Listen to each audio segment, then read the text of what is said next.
কোনো মহিলা যদি কোনো পুরুষের সামনে, ঘরের ভিতরে দুলাভাই ভাসুর দেওরের সামনে, ঘরের বাইরে রাস্তায় ঘাটে বেরিয়ে যান, মাথার চুল বেরিয়ে আসে, কান বেরিয়ে আসে, ঘাড় গলা বেরিয়ে আসে, বাজু বাহু বেরিয়ে আসে, প্রতি সেকেন্ডে একটা করে মহা কবিরা গুনাহ ওই মহিলা তার স্বামী অথবা আব্বা আম্মার আমল নামায় জমা হতে থাকে।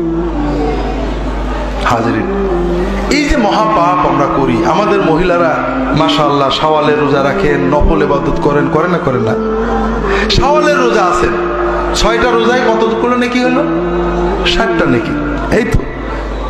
আর ওই রোজা অবস্থায় যখন মহিলা বাইরে বেরিয়েছেন, মাথার কাপড় অর্ধেক আছে, মাথার খোলা, মুখ খোলা, কান খোলা, গলার এখানে করা, শাড়ি পরেছেন, কনুইয়ের এখানে করা, বাইরে গেছেন, হাটে গিয়েছেন, বাজারে গেছেন, ঘরের ভিতর দুলাভাই ভাসুর দেওর